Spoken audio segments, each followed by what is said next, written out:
welcome back. Yo, welcome back, Frumly. Look, I am beyond pumped to kick off another electrifying season of Frung with all of you.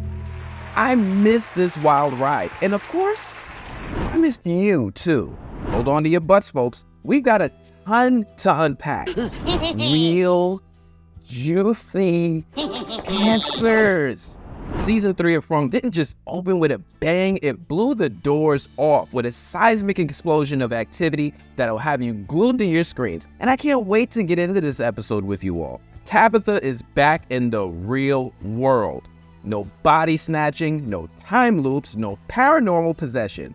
Sorry to all those Reddit theorists who have been burning the midnight oil for a year. Tabatha is back as herself, and things are about to get real. This episode is titled, When We Go. This can apply to Tabatha, as the Matthews family is in shambles now that she's gone. This could apply to Jim, because he finds another way to justify leaving his kids. This could apply to Julie, because she's left alone with Ethan, once again, unfairly forced into an adult-like situation where she's caring for a small child. And Ethan, he's going through a lot right now, with the only adult willing to listen to him being the resident man-child named Victor. It can also apply to poor Kenny. My man Kenny just can't catch a break. Dang. Every time he veers off his usual path, life hits him with a sucker punch. This time his detour cost him dearly, right? Remember when he ended up spending the night at Colony House instead of going home when his dad got attacked? And now he's off camping with Jim with what happened to Tien. Oh my gosh, Tien. We have to talk about Tien-Chen. This title could also hint at what happens when we pass away and we leave people behind. Now, before we dive into this madness, go ahead, smash that like button like it owes you money. And if you're feeling really generous, subscribe or donate to this channel. Look, I'm not monetized right now, so I am doing this strictly for love for you guys. If you want to show me some support, you'll see at the bottom of the screen throughout the video how you can donate on my Venmo and Cash App. I promise it won't bite much. And look, with this episode, let's just hop right into it. We jump right back in where we left off. Tabatha is dazed and confused. She's waking up in St. Anthony's Hospital. But wait, what's that? We're in Camden, Maine? Hold up. This just flipped the entire game on its head. Here's where things get mind-bending. Back in Season 1, Episode 4, we learned that the Matthews were road tripping through the American Southwest, kind of like in the Arizona area. But now Tabatha's on the other side of the country, in Camden, Maine. Something definitely is off, and I'm dying to figure out what. Tabatha is just as confused as the rest of us when a nurse walks in and lets Dr. Brody know that the police are on their way. Because, you know, Tabatha was found on the side of the road with cuts and bruises, and that's very sus. Tabatha seems shooketh about the police coming, and I don't understand why. If I was Tabatha, I'd want the police, National Guard, Marine Corps. Everybody's got to go look for trees that are turned over on the side of roads, and you got to go find my family. But now we know why. Hold that thought. The doctor heads out to go run some errands, and Tabatha channels her inner Batman, doing a vanishing act that would make even Bruce Wayne proud. Now, I searched through every frame, every clipboard, all the roll numbers, even those incessant hospital beeps, but I couldn't find any hidden clues. But hey, I could have missed something, so drop me a line in the comments if you spotted any Easter eggs in this hospital scene that I didn't catch. Anyway, Tabatha hobbles her way out as quickly as she can, dodging onlookers and law enforcement. She starts wandering through the city of Maine aimlessly until she finally does something intentional when she sees the boy in white. Wait, what?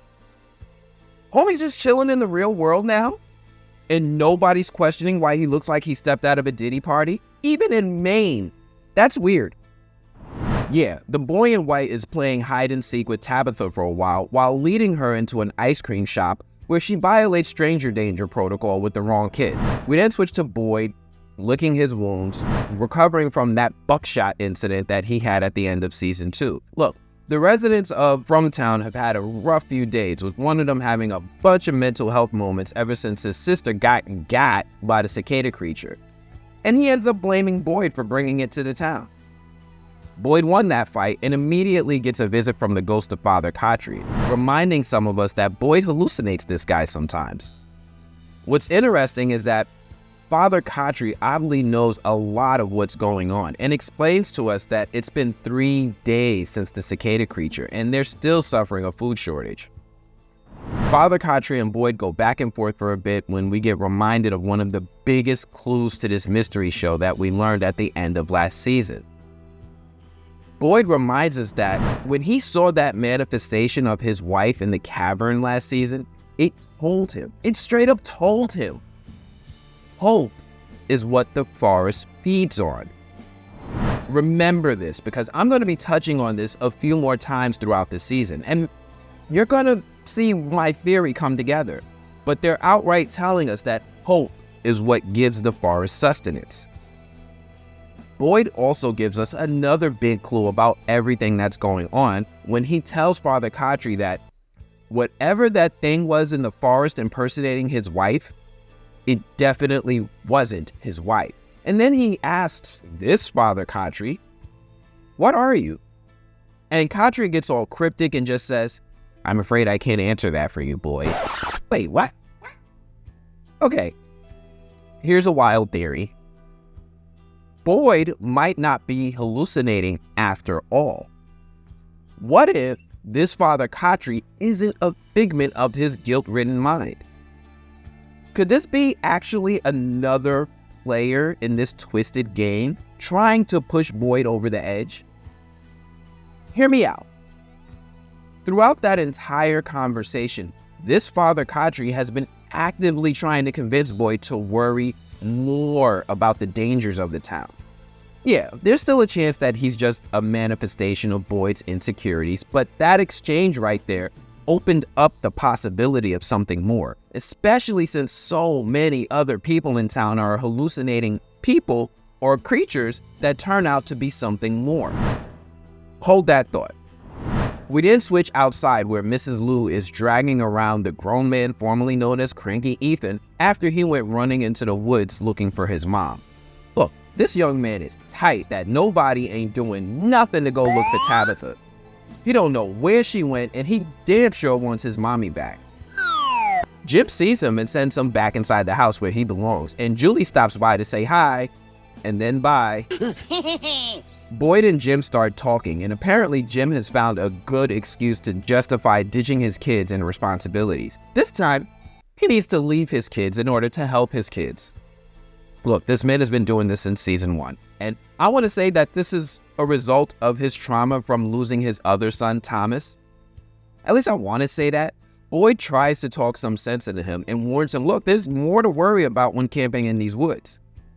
Kenny walks in and Boyd just gives in and decides to at least offer some help since he can't talk Jim out of it. We then switch to Fatima, who is suffering through morning sickness.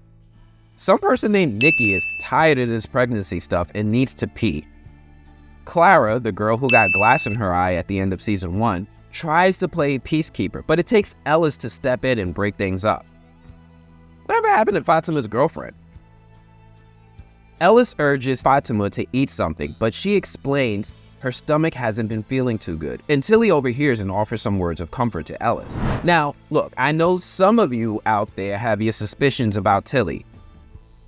I'm not saying you're wrong. I'm just saying I don't agree. I've seen theories about the numbers 4 and 7, and honestly, maybe. You know what I mean? Look, Tilly could be what you all think she is, but hear me out. We spoke a bit last season about how different people in this town have different roles. For my video game RPG heads, think of it like different jobs in a job system. I think Tilly is here to play a specific role, and that she's here to be the new religious sign of hope in town now that Father Khatri is gone. We even saw Tilly praying in a circle with people in season 2, and she's one of the only characters, or even especially the new characters, to do something like that. Pray. God bless her. Anyway, that's how I feel about Tilly, but I'm open to hear what you all have to say in the comments. Donna comes marching by and wants to head out to harvest the crops before they lose them to the cold weather. They see Elgin zombieing around on the first floor, seemingly refusing to sleep since he almost got drowned by zombie Fatima. Donna and Ellis just ain't got time for that, and they head outside. We then switch back to Boyd, Jim, and Kenny strategizing on Jim's latest genius idea. Boyd gives him a lay of the land and suggests he uses the hut that he kept Sarah in as a base for his search, and he can return to it as he needed to overnight. Kenny then volunteers to go with him. Boyd immediately has a problem with this, and he heads outside to try to talk some sense into Kenny. Kenny hits me in the feels when he says, "I know what it's like to lose a parent here, and I'm not going to watch Julie and Ethan lose both their parents in the same week." Damn it, Kenny. Damn it, Tian-Chen. Bing-Tian. Damn it, Fu-Han. Damn it. Ah. But before we can even let that sink in, glass is breaking in the background, and it's not Stone Cold Steve Austin. Nope. Boyd and Kenny investigate to find going local Jade Herrera. He's been sitting here with his homemade vodka solving the problem. Now, we see that he's the new Tom and the new Frank. Jade's out here pulling double duty, and Boyd and Kenny decide to, give this man a break. We then switch to Tabatha, still wandering around like a vagrant, scaring some of the local children. The black girl shows some empathy, and she lets Tabatha use her phone, because she asked nicely. But I don't know about you. I'm not letting some bruised and tatted up stranger just put my phone up to their face. You can see the instant regret on her face because she definitely knew better. Tabatha calls her mom? She calls her mom? Yeah, she calls her mom. But for some freaking reason, she doesn't share any information with others. My gosh, I don't understand how I was cussing out the writers and punching air for doing this in season 3. But I understand now. John, Jeff, I forgive y'all, but y'all had me in my feelings for a moment right there. Tabatha hands back the phone after not sharing anything productive with her mom, and the black girl immediately gets reminded from her friend that she definitely knew better. We then switch to Kenny and Christy walking into the diner. I love these two, and if you haven't already, do me a favor and check out my interviews with the actors Ricky and Chloe in the links below. There's some cool interviews, and I get on Christy for playing our boy Kenny, y'all. Anyway, Kenny is doing some final prep before heading out with Jim into the woods, and Tian-Chen brings some more food made with love, and she makes him promise that he'll come back. And dang, y'all, this is the last time we're going to see these two together. We then switch to the new man in the house, Ethan, as he's putting together a 500-piece puzzle. Jim walks in to hand him the mantle and makes him promise not to go running off into the woods again. Julie tells Jim to be careful and starts reminding Jim that, Snappy's got another kid and responsibility that he's abandoning, and he gives her a hug and a half kiss too.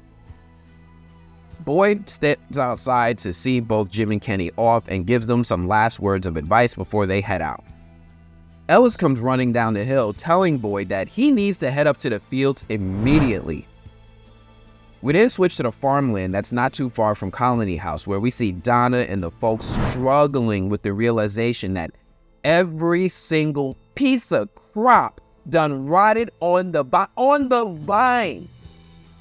Boyd rushes over and his jaw hits the floor. Donna lets him know straight up that they're completely out of food.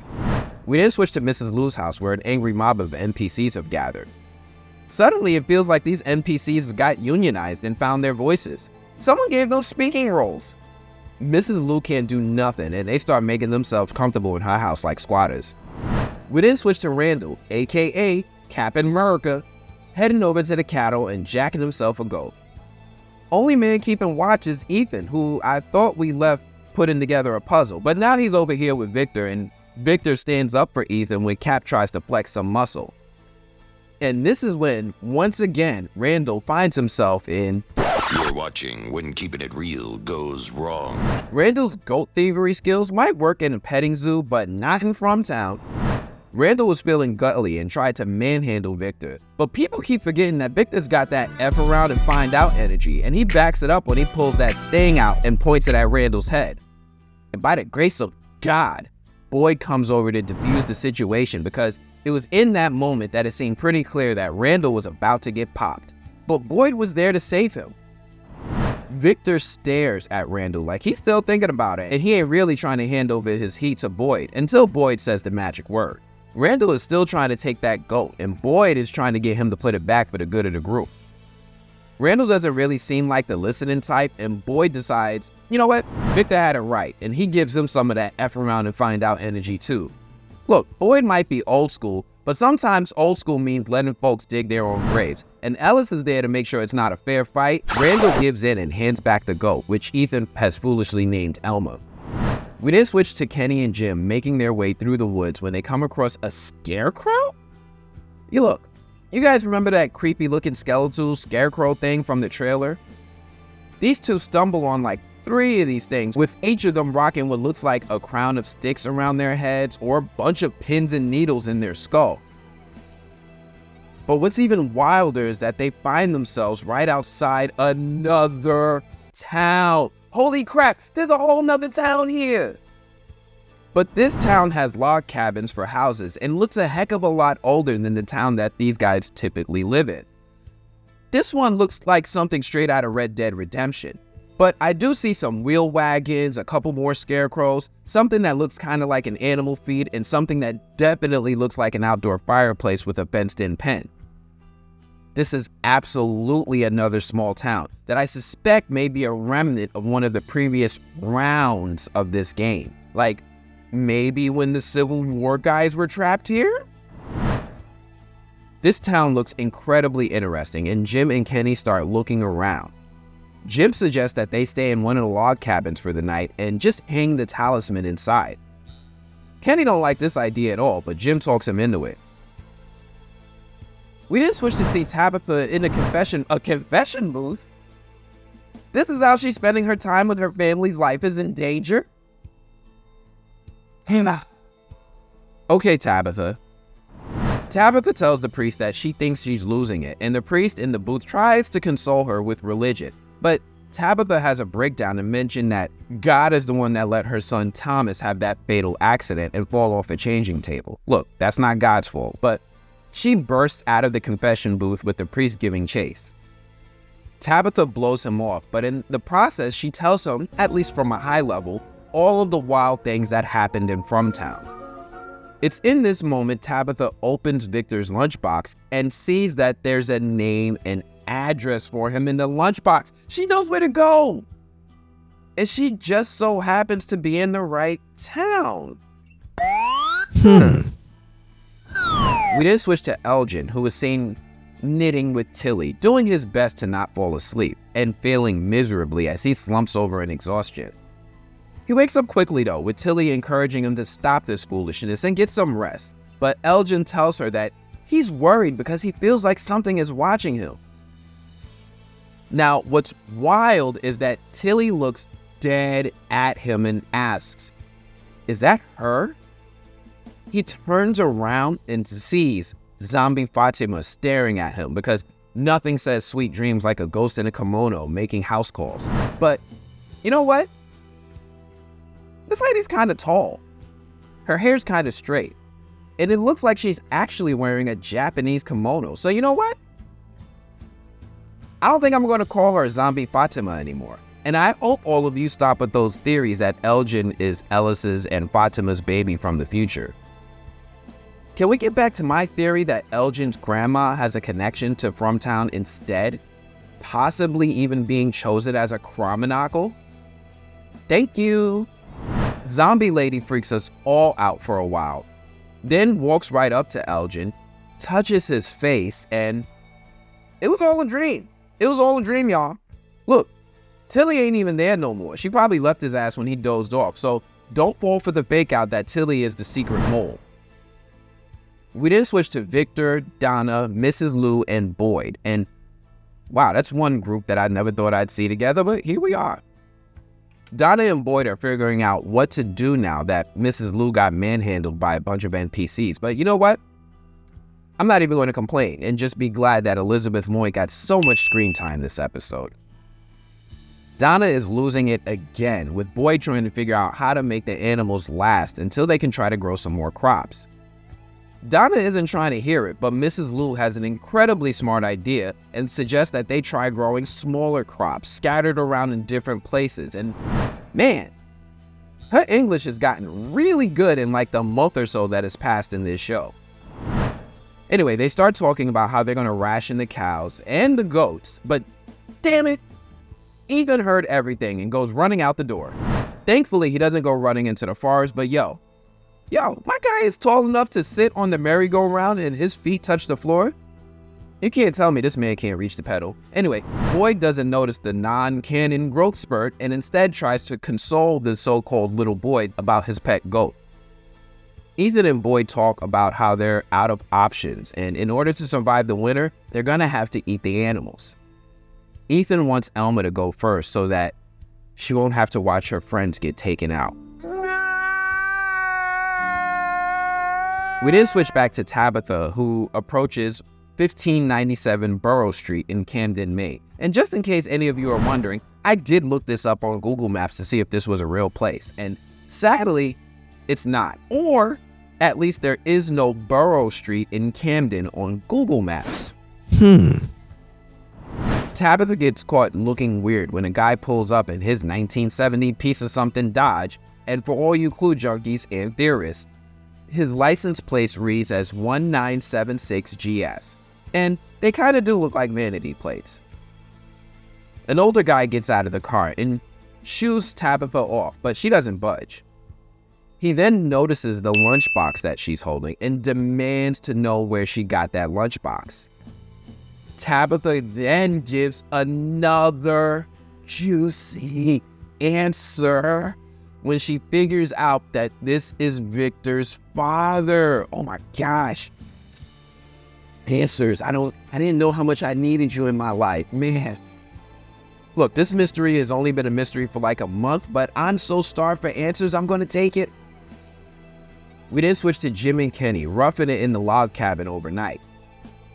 Jim then figures that they're probably not going the right way because they didn't see the spider webs when suddenly they hear something moving around the cabin overnight. Jim's life must have flashed before his eyes because he suddenly starts making sense about how dumb it was to abandon his kids. And he tells Kenny that, you know what? Why don't we just head home in the morning? We then switch to the main event, the main friggin' event.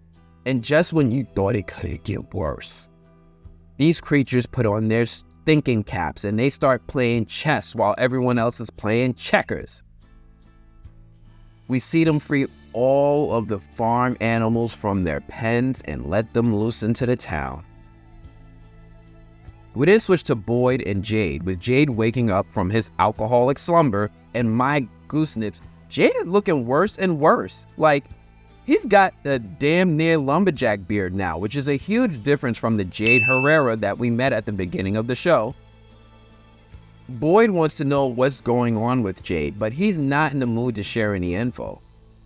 He then looks outside and sees that the cows are walking down the street. Victor notices this from the window in Mrs. Lou's house and freaks the F out. What's interesting is that these folks are in the house and they're protected by a talisman, but Victor still says, we need to get out before the bad things come. What? You guys might remember that Victor does this sometimes. When he sees something familiar, like two cars or the trees moving closer, he starts getting worried, and he sees these things as a sign that something bad is about to happen, almost as if it's happened before and it's jogging his memory. Victor and Mrs. Lou run outside, with Victor encouraging them all to leave now. Victor and Mrs. Lou start grabbing some sheep and goats, and they come help to bring the animals back into the barn. Unfortunately, Elma's ass went unaccounted for, with Ethan rushing to open the door to go grab her. Things go from bad to worse when we see the people creature monster grandma standing at the door. Oh my gosh! It's too late to shut the door, and Ethan and Julie take off running. This freaky ass grandma goes walking from room to room, and in the last moment she shows her monstrous face. Julie and Ethan get snatched up by Sarah. What the hell is she doing outside? She leads them to a bush where they're able to hide for a bit. We switch back to Jade and Boyd, who get approached by the milkman people creature monster, the 50s girl, and what the heck? A bride? Has there always been a bride? The people creature monster has nails of adamantium and damn near takes the cow's whole head off in one soft swipe. And Jade's goose was cooked. Thank Goosenips Victor came through and saved his personal musician, because I couldn't take that, y'all. Not Jade. Not Jade. We then switch back to Julie, Ethan, and Sarah hiding in a bush when they start realizing that, look, we don't have the numbers. And they start running when we see Randall actually give up F, and he saves the kids. I mean, don't get me wrong. Not Chris Evans here has always been willing to save people's lives, but sometimes I forget because, you know, he's an asshole. We then switch back to Boyd, Victor, and Jade still trying to save the farm animals. Victor and Jade go ahead and grab some of the smaller ones and they bring them inside the bar, but Boyd is outside doing his best to corral the non-cooperative cow. Mrs. Lou comes running over to help. And it's in this moment I knew. I mean, look. After the teaser trailer where I said it was probably Christy in the barn screaming because of how sad Kenny was, I also said it could be Mrs. Lou. But this is when I knew. They finally find a way to get the cow into the barn, but they weren't even thinking about how the door was already open. Boyd sets up his talisman, but at this point, it just doesn't even matter. You said this place couldn't break you. We see Woody, Alfred, the nurse, and the mechanic come out of hiding in the corner. And me, you, and Boyd all figure out that this was a trap. They snatch up Mrs. Lou and manhandle Boyd. And what the heck? Boyd was strong enough to push one of them off for a second. But either way, it didn't matter because that one popped out his claws and goes Wolverine on Boyd's arm. And it's in this moment we see that the person screaming from the teaser trailer, the person that gets got in this scene, is Mrs. Lou. And I can't even front. From gets graphic, y'all. We see the monster straight up pull the hair and her scalp from her skull, with Mrs. Lou speaking in Cantonese. And just like that, From Town's already short supply of hope took another devastating hit. Damn you, From. Damn you for making us care and then ripping it away. And Harold gives another Emmy Award-worthy performance as he's forced to watch as the monsters have their way with Mrs. Lou. And end credits. And wow, From is back. And I can't thank the folks at MGM enough for giving me permission to do this with all of you because I needed that extra time for Mrs. Lou. But wow, we got some answers, y'all. We got some answers. Let's recap. Tabatha is in the real world. No, she's not in somebody else's body. No, she did not time travel. And we know this because she called her mom from a cell phone. And she met Victor's dad. Those are some real answers to prove and disprove a lot of theories. We learned way back in season 1 that Tabatha and her family were on a road trip in their RV. They were in the southwestern part of the US when they got taken to From Town. Tabatha found herself on the other side of the country when she woke up in the hospital.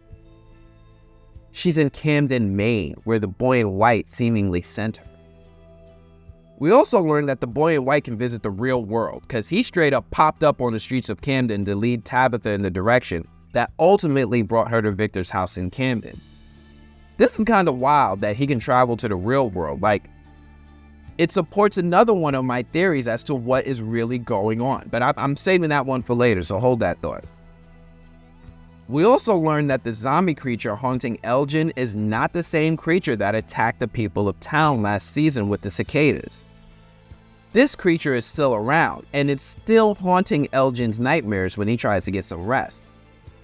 We don't know much about her other than that she's wearing a Japanese kimono and does not look like Fatima. It's hard to tell when she's, zombied in appearance, but she kind of reminds me, or at least makes me think of the zombie Civil War dude that shot at Jade way back in Civil War.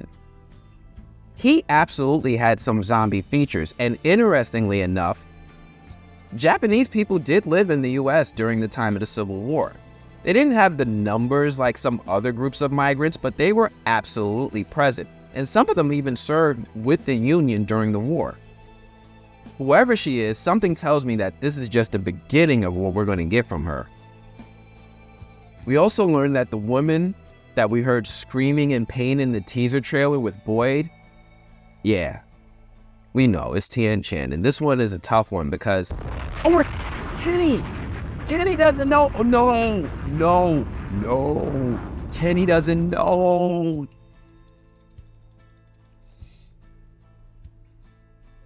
We also learned that the people creature monsters are always listening. You can't break me. How did they know Boyd said that? It was daytime. None of them were nowhere in sight, yet they knew. And they didn't like that he was so defiant, not one bit. So to wrap it all up, Tabatha's in the real world. Elgin's grandma might be from, and the only thing scarier than Town's monsters, the fact that they're always listening. Anyway, look, that's a wrap. If you're still here, you might as well hit that like button because we both know you had a good time. And don't forget to subscribe.